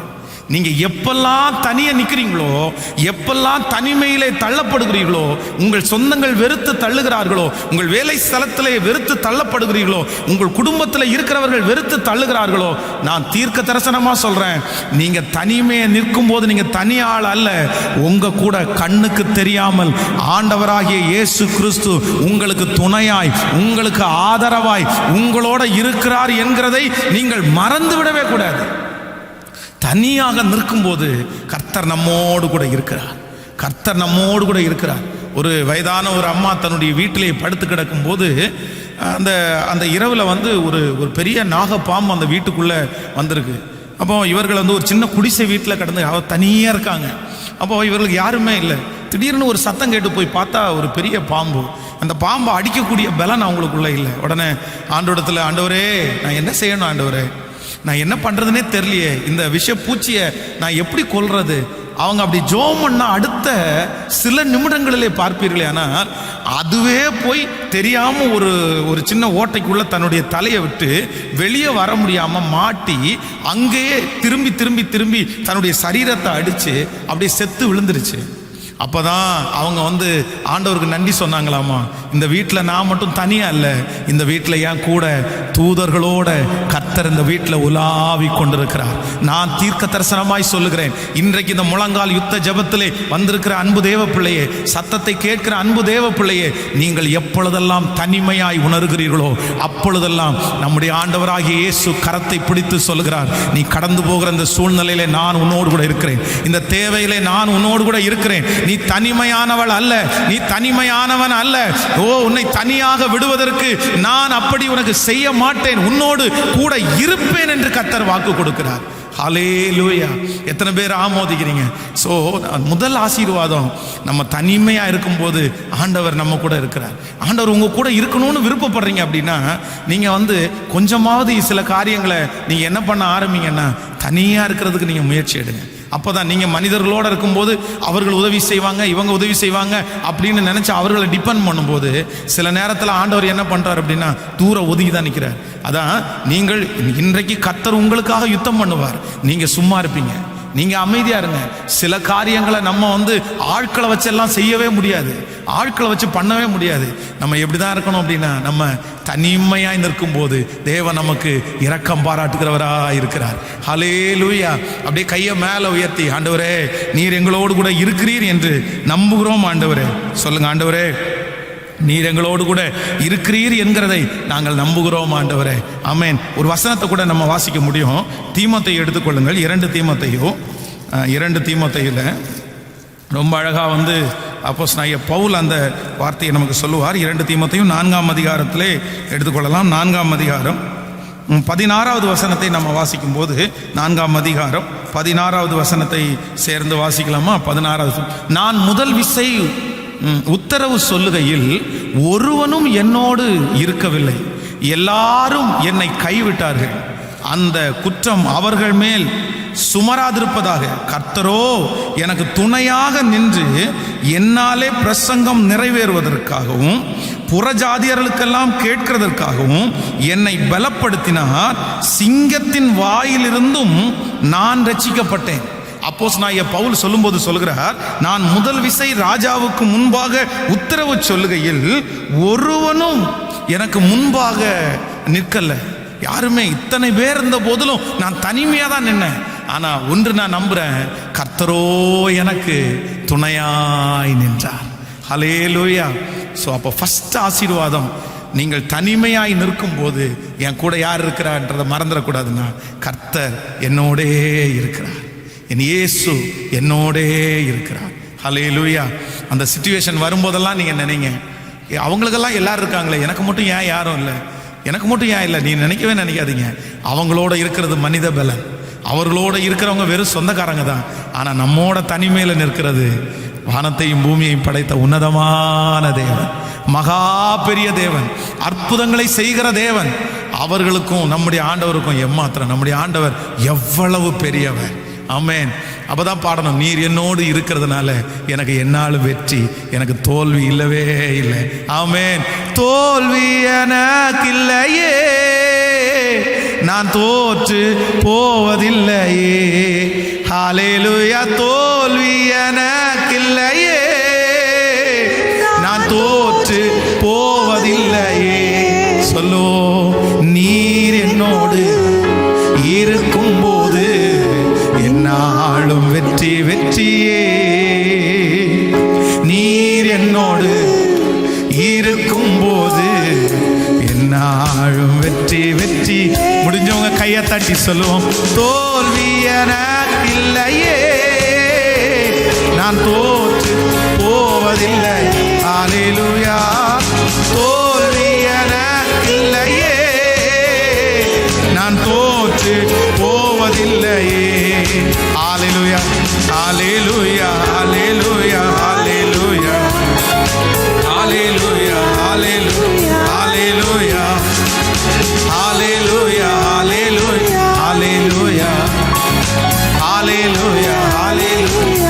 ஹல்லேலூயா! ஆமென். சொல்லுங்கள், யாரும் நம்மோட கடைசி வரைக்கும் இருக்கவே முடியாது. யாரும் நம்மோட கடைசி வரைக்கும் இருக்க மாட்டாங்க. நம்மை பெத்த அம்மாவோ அப்பாவோ கடைசி வரைக்கும் வரமாட்டாங்க. இதை மனசில் ஃபிக்ஸ் பண்ணிவிட்டு நீங்கள் என்ன பண்ணணும் அப்படின்னா, ஆண்டவர் என் கூட கடைசி வரைக்கும் வருவார் என்கிற ஒரு பெரிய நம்பிக்கை நமக்கு மிக அவசியமான ஒன்று. விசுவாசிக்கிறீர்களா? ஆண்டவரத்தில் இன்றைக்கு இந்த முழங்கால் யுத்த ஜபத்தில் எல்லாரும் ஜபமாய் செய்யுங்கள். ஆண்டவரே, நான் தனிமையாக நிற்கிறதுக்கு நான் பழகணும். ஆண்டவரே, ஒவ்வொருத்தரும் பழகணும். அப்படி இருந்துட்டீங்க அப்படின்னா உங்களை அறியாமலே ஒரு பெரிய பலன் உங்களுக்குள்ள வரும். நான் எத்தனையோ சாட்சிகளை கேட்டிருக்கிறேன். அம்மா இறந்து போன உடனே, அப்பா இறந்து போன உடனே, இந்த கணவனார் இறந்து போன உடனே பெரிய அப்செட் ஆகி இனி வாழ்க்கையே இல்லை, நம்ம இனி எப்படி வாழ முடியும்னு நினைச்சு மன அளவிலே பாதிக்கப்பட்ட எத்தனையோ பேரை நான் ஜெபம் பண்ணியிருக்கிறேன். அப்போ அவங்களுக்கு அது மனிதன் நம்மளை விட்டு பிரிந்து போகும்போது கஷ்டம்தான். ஆனால் நான் என்ன நம்புறேன் அப்படின்னா, கடைசி வரைக்கும் உங்களோட இருக்கிற இயேசு உங்களோடு கூட இருக்கிறார். நீங்க மனிதர்கள் உங்களை விட்டு போனதை குறித்து நீங்கள் ஒரு நாளும் கவலைப்படாதீங்க. நீங்க தனியா இல்லை, நீங்க தனியா இல்லை, நீங்க தனியா இல்லை. ஆண்டவர் உங்களை தனியா வைக்கல.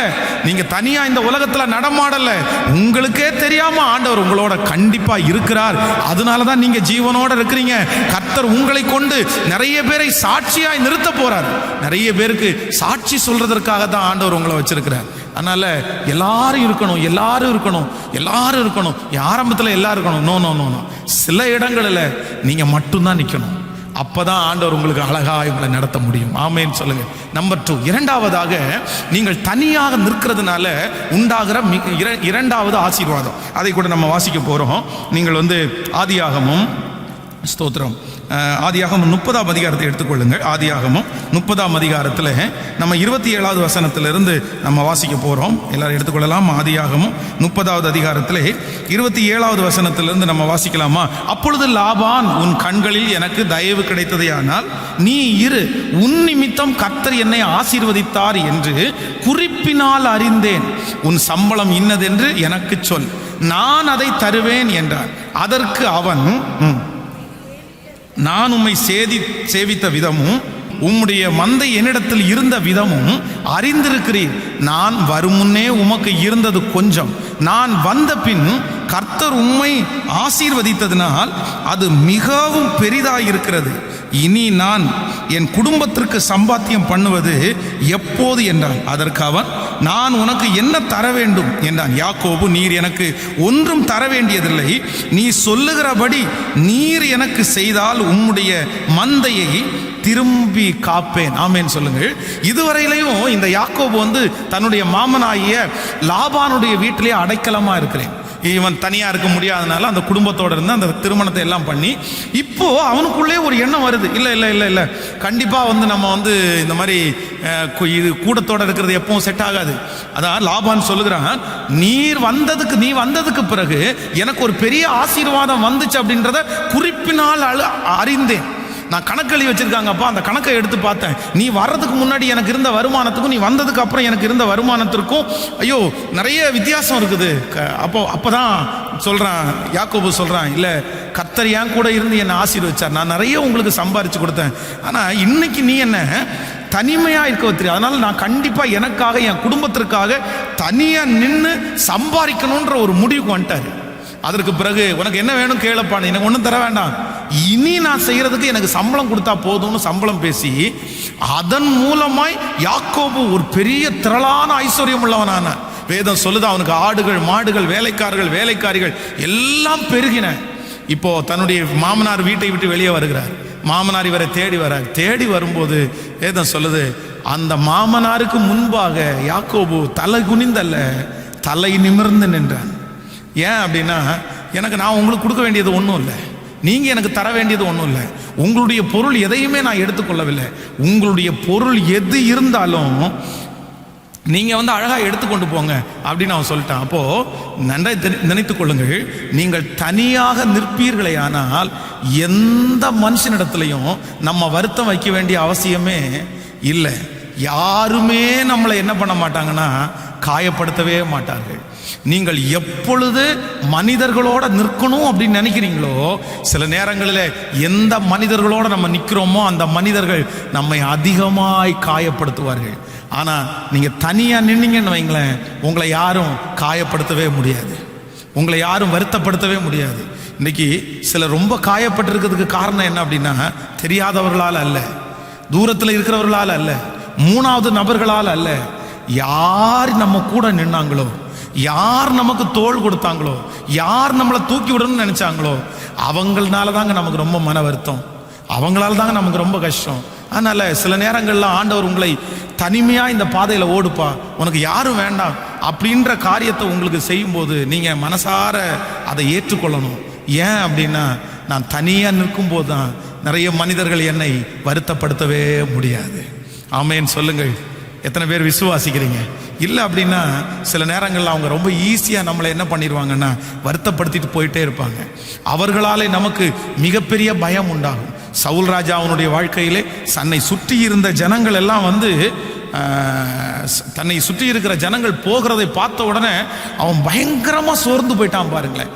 உடனே அந்த பலி செலுத்துவதற்காக முயற்சி எடுக்கிறான். அவனுடைய வாழ்க்கையில செய்த தவறே தன்னை விட்டு ஜனங்கள் போகிறத பார்த்த உடனே அவனால அந்த போரை முடிக்க முடியுமான்ற அவநம்பிக்கை வந்து விட்டது. அப்போ நம்மை விட்டு சில மனிதர்கள் கடந்து போகும்போது நமக்கு அவநம்பிக்கை வந்துடும், நம்ம சோர்ந்து போயிடுவோம், நம்ம அந்த காரியத்தை மேற்கொண்டு செய்யவே முடியாது. அதற்காக தான் நான் என்ன சொல்றேன் அப்படின்னா, எதுவா இருந்தாலும் கர்த்தர் சமூகத்தில் நீங்க தனியா செய்யுங்க, அது உங்களுக்கு மிகப்பெரிய வெற்றியா இருக்கும். யாரும் நம்மளை விழத்தள்ளவும் முடியாது, யாரும் நம்மளை சோர்ந்து போக பண்ணவும் முடியாது. இல்ல அப்படின்னா அவங்க நம்மளை விட்டு போன உடனே நமக்கு என்ன வரும் அப்படின்னா ஒரு பெரிய சோர்வு வரும். ஐயோ இவங்க இல்லைன்னா நம்மளால பண்ண முடியாதோ, இவங்க இல்லைன்னா நம்ம செய்ய மாட்டோமோ, இவங்க இருந்தாங்களே இப்ப இல்லையே, நம்ம ஏன் அதுக்கு பண்ணணும்? நீங்க நில்லுங்க, உங்க பட்சத்தில் நிற்கிற ஆண்டவர் வெற்றியாய் நடத்த வல்லவராய் இருக்கிறார். ஹல்லேலூயா. ஸோ நீங்க தனியாக நிற்கிறதுனாலே கிடைக்கிற இரண்டாவது ஆசீர்வாதம் என்ன அப்படின்னா, நான் யாரு போனாலும் யார் வந்தாலும் நான் கவலைப்பட போறதே இல்லை, நான் சோர்ந்து போகவே மாட்டேன். என்னை யாருமே என்ன பண்ண முடியாதுன்னா சோர்ந்து போக பண்ண முடியவே முடியாது. இந்த ஊழியத்தில் ஆரம்பிக்கும் போது கர்த்தர் எனக்கு கற்றுக் கொடுத்த மிகப்பெரிய காரியம் என்ன அப்படின்னா, அதான் உனக்கு 1000 பேர் இல்லாமல் இருப்பாங்க, 1000 பேர் வருவாங்க. ஆனால் எத்தனை பேர் வந்தாலும் உன் முகம் நீ யார்கிட்ட தான் பார்க்கணும்னா என்ன தான் பார்க்கணும். நானும் நீயும் இந்த மகா பெரிய தரிசனத்தில் கோடிக்கணக்கான பேரை கர்த்தர் என் கூட இணைச்சாலும் நான் நோக்கி பார்க்க வேண்டியது ஜனங்களை அல்ல, நான் நோக்கி பார்க்க வேண்டியது வானத்தையும் பூமியையும் படைத்த கர்த்தரை தான் நான் நோக்கி பார்க்க வேண்டும். அப்பதான் நான் சொல்றேன், நீங்க கூட என்னை எப்போ வருத்தப்படுத்த மாட்டீங்க தெரியுமா? நீங்க கூட என்னை எப்போ வருத்தப்படுத்த மாட்டீங்கன்னா, உங்களை நான் எதிர்பார்த்துட்டேன் அப்படின்னா நீங்க கண்டிப்பா வருத்தப்படுத்துற சூழ்நிலைக்கு தள்ளப்படுவீர்கள். நீங்க என்ன வருத்தப்படுத்திடுவீங்க.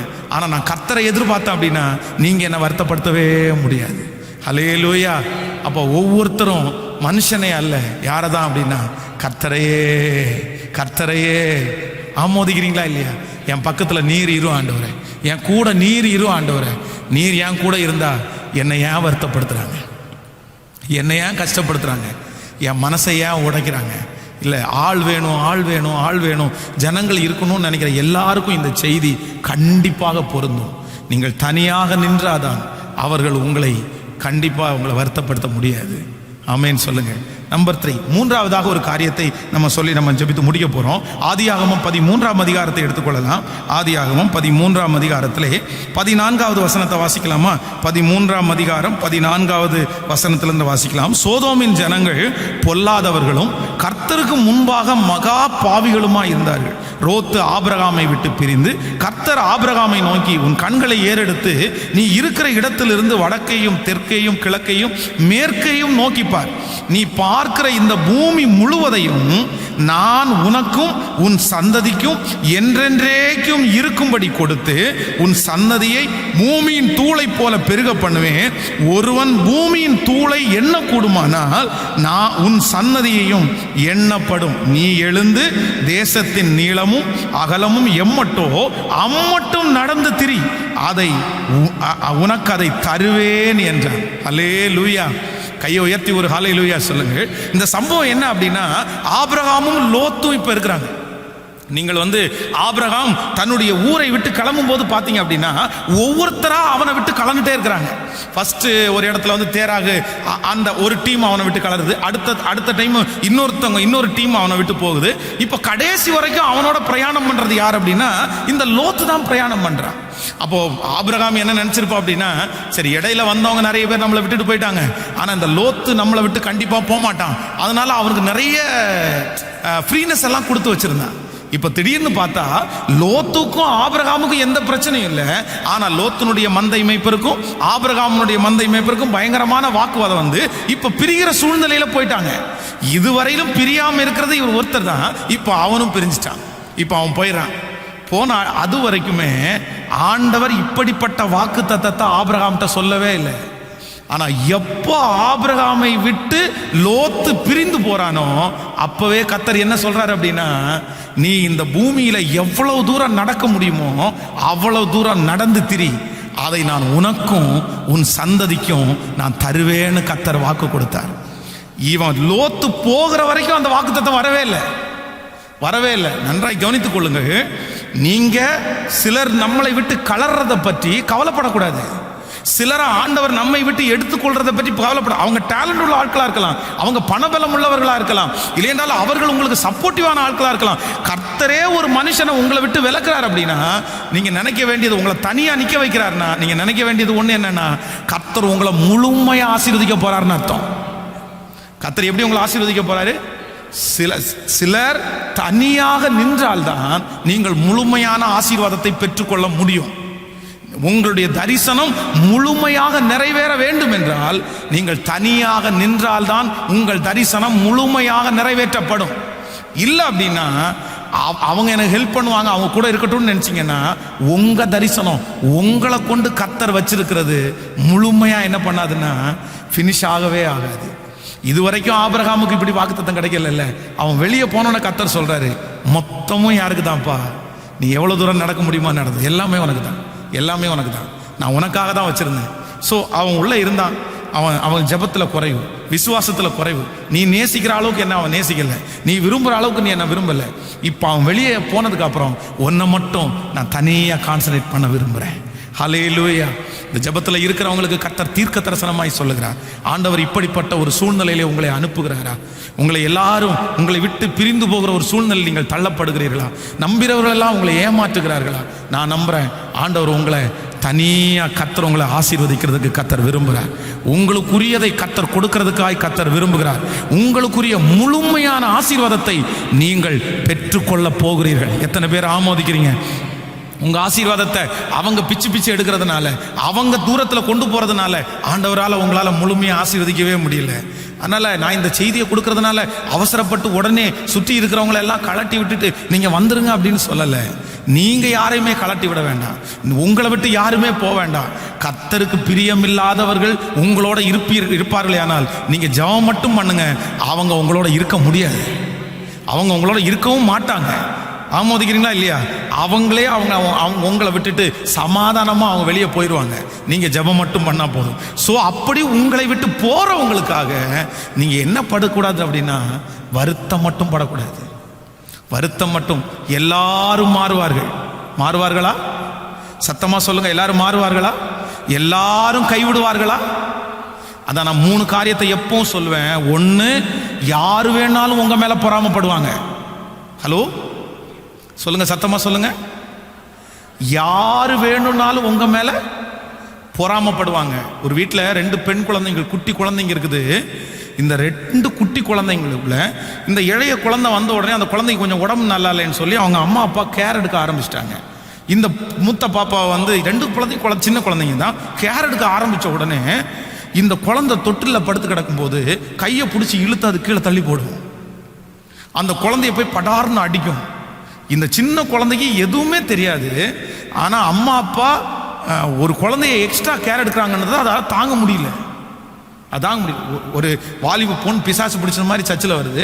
என்ன பிரச்சனை அப்படின்னு கேட்டால் சொல்லுது, எங்கள் அக்காவை நான் கொன்னாதான் உள்ள பிசாசு பேசுகிற மாதிரி அது பேசுது, ஆக்டிங் பண்ணுது. எங்கள் அக்கா செத்துட்டானா நான் நல்லா ஆயிடுவேன், எங்கள் அக்கா செத்துட்டானா நான் நல்லா ஆயிடுவேன். அப்புறம் விசாரித்து பார்த்தா தான் தெரியுது, சின்ன வயசுலேருந்து அவங்க அம்மா அப்பா அக்காவுக்கு ரொம்ப கேர் எடுக்கிறதுனால அவங்க மேலே ஒரு பொறாமை. அப்போ ஒன்று நினைத்துக் கொள்ளுங்கள், யார் வேண்டும் என்றாலும் உங்கள் மேல் பொறாமை. பெத்த அம்மா கூட சில டைம் பொறாமப்படுவாங்க, பெத்த அப்பா கூட பொறாமப்படுவாங்க. யார் வேண்டும் என்றாலும் பொறாமப்படுவார்கள். நம்பர் 2, யார் வேண்டும் என்றாலும் மாறுவார்கள். யார் வேண்டும் என்றாலும் மாறுவார்கள். அழுத்தி சொல்றேன், யார் வேணாலும் நீங்க மலையை போல நம்பி இருக்கிறவங்க கூட மாறுவாங்க. நம்பர் 3, யார் வேண்டும் என்றாலும் கைவிடுவார்கள். இந்த 3ஐயும் ஒரு ஆண்டவருடைய பிள்ளை மறக்கவே கூடாது சாகிற வரைக்கும். ஒன்று, யார் வேணாலும் என் மேலே பொறாமப்பட முடியும். நம்பர் 2, யார் வேணாலும் என்னை மறந்துடுவாங்க. நம்பர் 3, யார் வேணாலும் என்ன கை விட்டுருவாங்க. ஸோ அந்த மாதிரி ஒரு சூழ்நிலை வர்றதுக்கு முன்னாடி நான் என்ன சொல்கிறேன்னா, கர்த்தர் என்னை தனிமையாக நிற்க வைக்கும்போது நான் தனியாகவே நின்றேன்யா, தனியாகவே நின்றேன். கஞ்சியோ கூழோ நான் தனியாக நின்று குடிச்சிட்றேன்யா உனக்கு. அதுக்காக ஜனங்கள் வேண்டான்னு சொல்லலை. வேதம் சொல்லுது 2 பேர் ஒன்றா இருக்கும்போது சூடுண்டாகும்னு சொல்லுது. ஒருவன் விழுந்தால் ஒருத்தன் தூக்கி விடுவான். நம்ம சகோதர ஐக்கியத்தை குறித்து சொல்ல வரல, ஆனால் அவங்களையே சார்ந்து அவங்களையே டிபெண்ட் பண்ணி எந்திரிச்சாலும் தூங்கினாலும் அவங்க பேரை உச்சரித்து, ஐயோ அவங்க எல்லாம் நான் வாழ முடியாது, ஐயோ அவங்க இல்லாமல் நான் எப்படி செய்வேன்? நோ, இல்லவே இல்லை. கர்த்தர் இல்லாமல் தான் நம்மளால் வாழ முடியாது. ஆமேன்னு சொல்லுங்கள். ஒரு முழுமையான ஆசீர்வாதத்தை பெற்றுக்கொள்ளணுமா? கர்த்தர் உங்களுக்குரியதை அப்படியே ஃபுல் பண்ணி உங்களுக்கு தரணுமா? உங்களை எப்படி தான் நிற்க வைப்பாருன்னா, தனியாக தான் நிற்க வைப்பார். ஆமோதிக்கிறீர்களா? தனியாக நிற்கிற ஒரு மனிதன் தான் முழுமையான ஆசீர்வாதத்தை பெற்றுக்கொள்ள முடியும், பெற்றுக்கொள்ள முடியும். ஆமோதிக்கிறீர்களா? ஏசப்பாட்ட கேட்கணும். என்ன கேட்கணும்? ஆண்டவரே, நான் தனிமையை நிற்கிறதுக்கு எனக்கு என்ன தரும் அப்படின்னா, இந்த நெகேமியாவை குறித்து வேதம் சொல்லுது, அலங்கத்தை கட்ட ஆரம்பிக்கும் போது ஃபர்ஸ்ட் விஷன் என்ன அப்படின்னா, தனக்குள்ளே அவன் ரெடி ஆயிட்டான், அவன் பர்ஃபெக்ட் ஆயிட்டான், அவனுக்குள்ள ஒரு ப்ளூ பிரிண்ட் வந்துருச்சு. அவனுக்குள்ள அந்த ப்ளூ பிரிண்ட் வந்ததுக்கு பிறகுதான் அதை மற்றவங்களுக்கு அவன் ஷேர் பண்றான். அது வரைக்கும் அவன் அந்த தரிசனத்தில் யார் தான் நிற்கிறான்னா, அவன் மட்டும்தான் நிற்கிறான். ஆனால் உங்களுக்கே வெளிச்சம் இல்லை, உங்களுக்கே ஒரு ஐடியா இல்லை, நீங்களே ஸ்ட்ராங் ஆகலை. 10 பேரை கூப்பிட்டு வச்சு என்ன பண்ண போறீங்க? என்ன செய்ய போறீங்க? அந்த காரியம் வெற்றியா முடியாது. முதல்ல உங்க தரிசனத்தில் யார் நிற்கணும்? சத்தமா சொல்லுங்க. நீங்க நிற்கணும், நீங்க ஸ்ட்ராங் ஆகணும். ஊழியத்தில் கர்த்தர் எனக்கு கற்றுக் கொடுத்த பாடமே அதான். நீ ஊழியம் செய்யறதுக்கு லாயக்குள்ளவனா மாறணும் அப்படின்னா ஃபர்ஸ்ட் நீ தனியா நில்லு. நீ நின்று நீ தரிசனத்தை சுமந்து நீ நல்லா கஷ்டப்பட்டு என்ன பண்ற, என்ன செய்யற, உன்னை எப்படி நடத்துறேன் எல்லாத்தையும் புரிஞ்சுக்கோ. அதுக்கப்புறம் உன் கூட லட்சங்களை ஆயிரங்களை கொண்டு வந்து சேர்ப்பேன். இன்னைக்கு கர்த்தர் அப்படிதான் எனக்கு செஞ்சுட்டு இருக்காரு. கிட்டத்தட்ட ஒரு 7 ஆண்டுகள் என்னை தனியாவே நிற்க வச்சாரு, தனியாவே நிற்க வச்சாரு. யாருமே இல்லாம அத்தனை சொந்தங்கள் அத்தனை நண்பர்கள் இருந்த போதிலும் கர்த்தர் என்ன தனியாவே, இன்னைக்கு இங்கே இருக்கிற யாரையோ ஒருத்தரை, இந்த வார்த்தையை கேட்குற யாரையோ ஒருத்தரை கர்த்தர் இந்த சூழ்நிலையில் தான் நடத்துறாரு. தேவ பிள்ளையே, தனிமையில் நிற்கிறத குறித்து மட்டும் சோர்ந்தே போகாத. ஆண்டவர் உங்களுக்கு கொடுக்குற ஆசீர்வாதம் ஃபர்ஸ்ட் நம்பர் 1, முதலாவதாக நீங்கள் தனியாக நிற்கிறீங்க அப்படின்னா உங்கள் கூட 100% கர்த்தர் நிற்கிறார். ஆமேன்னு சொல்லுங்கள். அல்லேலூயா. மோசேக்கு விரோதமாய் பேசும்போது ஆண்டவரே எழும்பு வழக்காடுகிறார். என் பையன் தனியான்னு நினைச்சிடாத, நான் என் பையன் கூட இருக்கிறேன், அவனுக்காக நான் யுத்தம் பண்ணுவேன், அவனுக்காக நான் வழக்காடுவேன்னு கர்த்தர் எழும்பி நிற்கிறார். ஸோ நீங்கள் தனியாக இருக்கும்போது நம்பர் 1 கர்த்தர் உங்களோட இருக்கிறார். நம்பர் 2, ரெண்டாவது, நீங்கள் தனியாக நிற்கும் போது யாருமே உங்களை காயப்படுத்தவே முடியாது, யாரும் உங்களை சோர்ந்து போக பண்ண முடியாது. நீங்கள் தனியாக நிற்கலைன்னா தான், கூட்டத்தோடு இருந்தால் தான் அவங்க நம்மளை சோர்ந்து போக பண்ணுவார்கள். நம்பர் 3, நீங்கள் தனியாக நின்னாதான் உங்களுக்கு ஒரு முழுமையான ஆசீர்வாதத்தை கர்த்தர் உங்களுக்கு தருவார். ஹல்லேலூயா. இன்றைக்கு இந்த முழங்கால் யுத்த ஜெபத்தில் நான் டிக்ளேர் பண்ணுறேன், இங்கே இருக்கிற எல்லா தேவனுடைய பிள்ளைகளும், இந்த சத்தத்தை கேட்கிற பிள்ளைங்க, ஒரு சின்ன பிஸ்னஸ் ஒன்று ஆரம்பிங்க.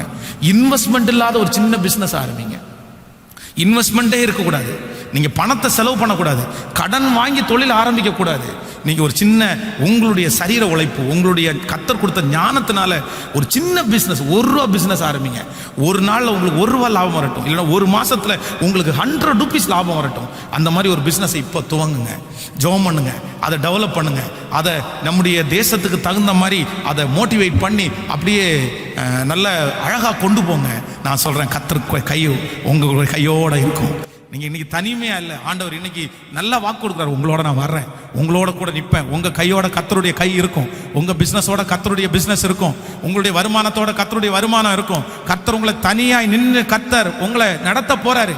உன்னை அதுக்காக தான் வேறு பிரிச்சேன், அதற்காகத்தான் உன்னை குடும்பத்திலிருந்து இன்னைக்கு வரைக்கும் எத்தனை பேரையோ நீ தேடி போற, எத்தனை பேரையோ சார்ந்து போற. ஆனா நீ திரும்பி பார், ஒருத்தர் கூட உன் கூட நிக்கல, ஒருத்தர் கூட உன்னை கூட இந்த பிரயாணத்துல வரல, எல்லாரும் பாதி வெளியில போயிட்டாங்க. கடைசி வரைக்கும் உன் கூட நிக்கிறது நான் தான். கர்த்தர் இன்றைக்கு தீர்க்க தரிசனமாய் திருவிழம் பற்றுவார். நானே உன் கூட கடைசி வரைக்கும் நிப்பேன்னு கர்த்தர் சொல்றேன். இதுவரைக்கும் நிக்காதவங்களை நீங்க தேட வேண்டாம். ஹல்லேலூயா.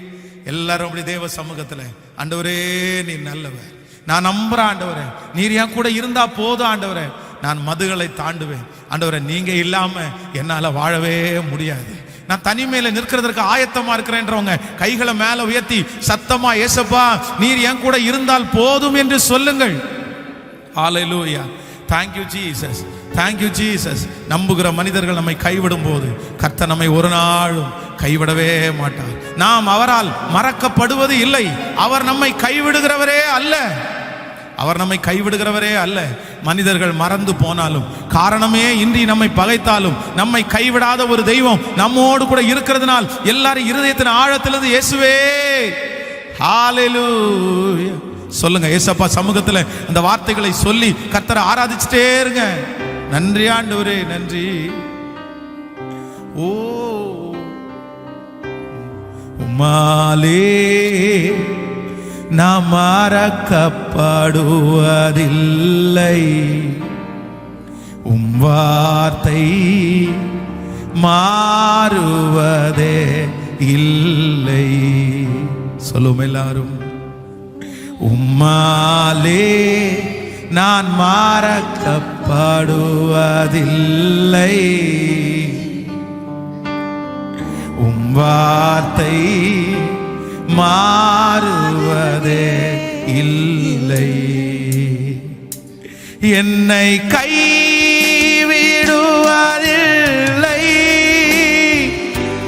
என்னை விட்டு விலகுவதில்லை. சொல்லுவோம். என்னை கைவிடுவதில்லை, என்னை விட்டு விலகுவதில்லை. உம்மாலே உம்மாலே நான் மறக்கப்படுவதில்லை, உம் வார்த்தை மாறுவதே இல்லை. மனிதர் மறந்து போனாலும், வன்பகையாய்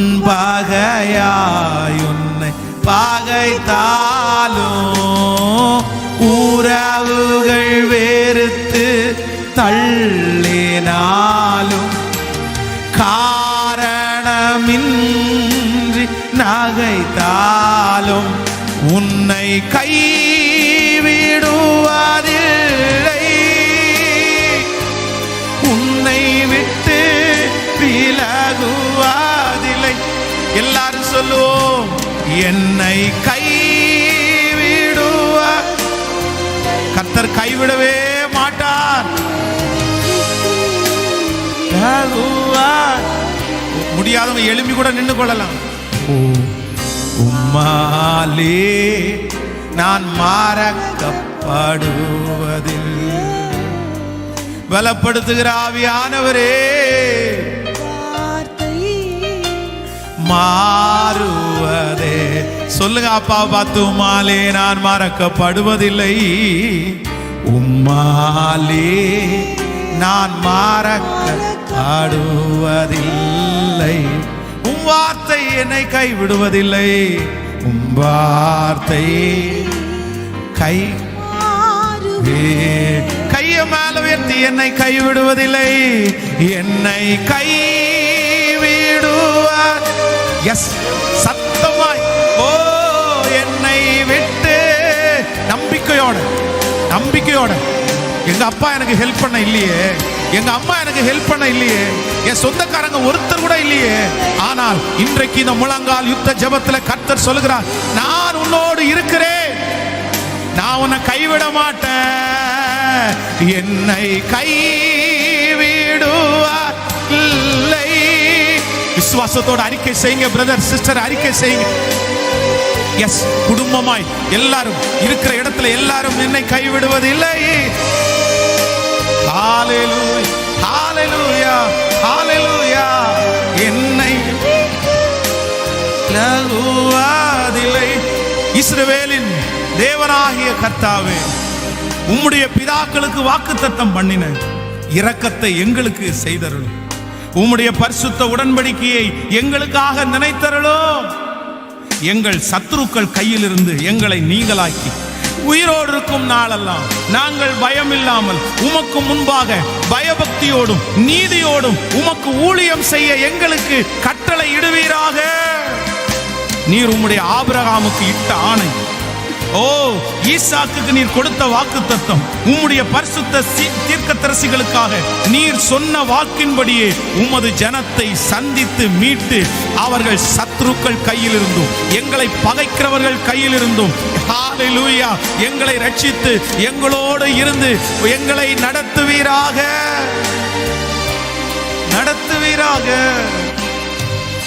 இந்த நாளில் உம்முடைய பிள்ளைகளை ஆசீர்வதிக்கிறப்பா. இந்த 6வது நாள் முழங்கால் யுத்த ஜெபத்தை நீ நடத்தினதற்காக நன்றி. 7ஆம் நாள் ஒரு பெரிய மகிமையை நாங்க பார்க்கணும் சாமி. எங்களோட இருங்கப்பா. இந்த உலகத்திலே பரவி கொண்டிருக்கிற இந்த நோய் ஒரு பிள்ளைகளை கூட இனி தாக்க கூடாதுப்பா. ஒரு துக்க செய்தி கூட எங்க காதுகளில் கேட்க கூடாது ராஜா. யாரெல்லாம் அந்த பலவீனத்தில் இருக்கிறாங்களோ இப்பொழுது கர்த்தருடைய வல்லம் அவர்களை தொட்டு சுகப்படுத்தும்படியாய் நான் ஜெபிக்கிறேன். மகிமை தாங்கட்டும், உங்க பலன் எங்களுக்கு இருக்கட்டும் ஆண்டவரே. நன்றி ஆண்டவரே, உங்க பாதத்துல ஒப்பு கொடுக்கிறோம். இயேசுவின் மூலம் ஜெபம் எடுக்கிறோம் நல்ல பிதாவே. என் ஆத்துமாவே கர்த்தரை ஸ்தோத்திரி, என் முழு உள்ளமே என் ஆத்துமாவே கர்த்தரை ஸ்தோத்திரி. கர்த்தர் செய்த நம்முடைய ஆண்டவராகிய இயேசு கிறிஸ்துவின் கிருபை, பிதாவாகிய தேவனுடைய அன்பு, பரிசுத்த ஆவியானுடைய அந்யோன்ய ஐக்கியம் நம்மரோடும் இன்றும் என்றும் சதா காலம் கூட இருப்பதாக. ஆமென். ஹல்லேலூயா, ஹல்லேலூயா. God bless you. ஆண்டவர் உங்களை ஆசீர்வதிப்பார். ஆமென்.